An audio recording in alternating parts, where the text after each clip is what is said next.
What's up, Retro Maniacs? Joe Day coming at you from Mike's Retro Trading Cards. And welcome to our brand new series, 8 Questions, where we ask some of our favorite hobby people 8 questions. Joining us today is our friend ZiggyNo. But before we get to that, hit the music.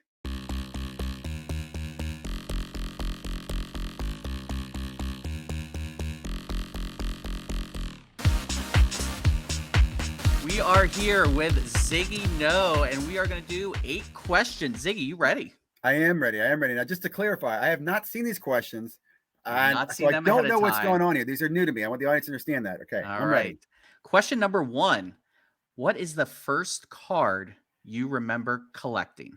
First card I remember collecting is easily the Don Mattingly 84 Topps, because I went to a baseball card store in Sarasota, Florida on my bike, and we're pulling the pack, ripping that card open and getting that card. And at the time, it was worth, I don't know, a lot of money. To a kid, it was a lot of money. I just remember being so excited and everybody talking about it in the store. Oh, you pulled the Don Mattingly, man.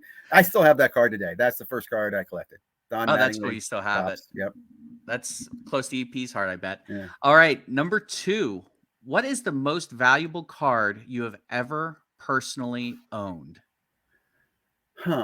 When I think of value, I'm going to think about sold value, because I sold the Trubisky Stars and Stripes RPA for about, I think it was $2,100 the year I pulled it. So I got it in a first off the line box and sold that. That's the most expensive card I've ever sold. Now, I've sold other cards that have a greater value than that card today, obviously, because that card's not worth much.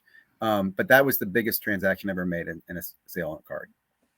Interesting. Now, I didn't think Mitch Trubisky would be the first thing coming out, but I like it. In fact, I got his card. And who was the Browns quarterback? Kaiser? Is that right? Yeah, Deshaun Kaiser. So I got 2 RPA quarterbacks out of 2 boxes of first off line. And I'll just also mention those were $500 a box in that year on first off the line. It was just simply first come, first serve. There was no Dutch auctions. $500 a box, because that was at the time suggested retail price of a box of NT. Crazy. Absolutely crazy. All right. This one's near and dear to my heart. It is, I'm dry for the next month or so. So what is your drink of choice? Doesn't have to be alcoholic. So my drink of choice, right now I'm a coffee drinker, and my drink of choice is coffee with Fairlife chocolate milk. And that is it. I'm just going to tell you, it's like you get the caffeine, you get protein, and you get energy. So Fairlife chocolate milk, no sugar, just a Fairlife is my creamer, my sugar, and coffee. About 3/4 coffee, and the rest of it's Fairlife. All right. Interesting one.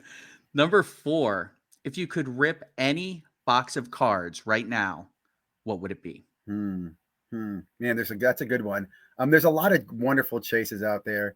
I would probably, so in my mind, I'm thinking like Exquisite and chasing LeBron would be cool. Open 86 Flair would be cool. Those are, chasing money. But I really like Prism a lot. So I'm thinking like chasing Luca's Black Prism would be kind of cool. I also like the 17 Prism football year. Oh, yeah. I like Transcendent boxes, Eminence boxes. God, pick one box that I'm going to open. Only one, and you're stuck with this no matter what. So I know. I think I'm going to pick a Transcendent box.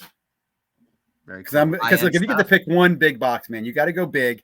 Transcendent's like 25-something thousand bucks. You're going to get a one of one, several one of ones, and you get some cool relics. It's a phenomenal box, and you got so much fun opening that. I would do a break with that too, and I like do it with some friends, and they start giving cards out to friends' teams. Because if I got that box, that's a lot of fun. So that's what I'm going with. Transcendent.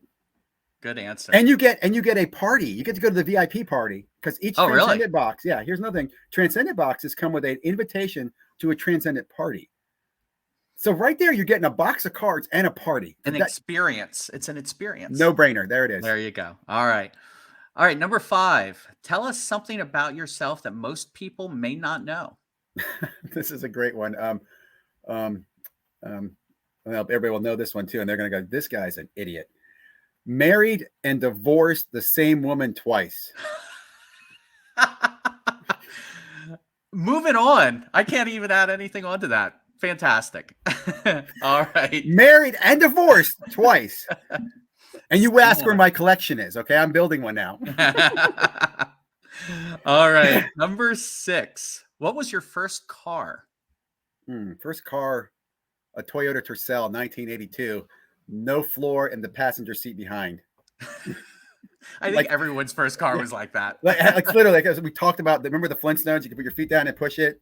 Yep. We also, I hate to say this, use it as kind of a emergency hatch to drop stuff when we were driving. We didn't want anymore. Terrible. Terrible. I know exactly what you're talking about. The 80s, man. All right. Number 7. We're calling this question buy, sell, burn. I'm going to give you 3 things to tell me if you're going to buy it, love it forever, if you will. Yep. Sell it. Yep. You know, you like it, okay, but you want to get rid of it. Or burn it. You hate it. You want it dead. The 3 things I'm going to give you for buy, sell, burn: slabs, top loaders, and binder pages. What are you buying? What are you selling? What are you burning? Oh, that's pretty interesting. Dang. I guess I'm going to burn the binder pages, which is probably going to upset a lot of the collectors because that's a real collection when you have the collection. But I just don't. I think they're going to be less and less needed in the future because I think you're going to have, I don't know. I think if you're looking at what you're going to collect, you want more protection. So, so which am I going to marry? Oh, man, I cannot marry grading because it's just a bunch of magic and wizards, right? So I guess I'll date the grading, and I'm going to marry, was it top loaders?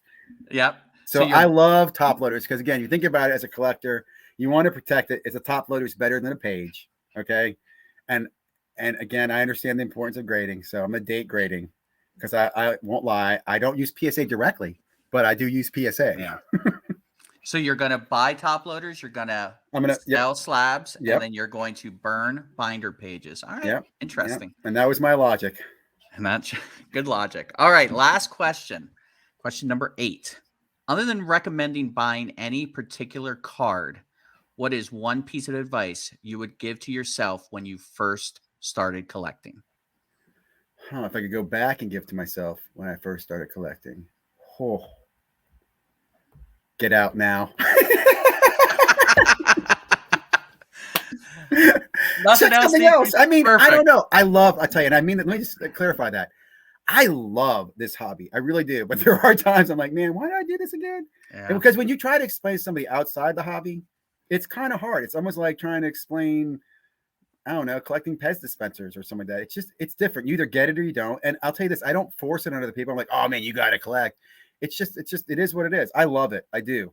So if I go back to myself, I'd say, you sure you want to do this?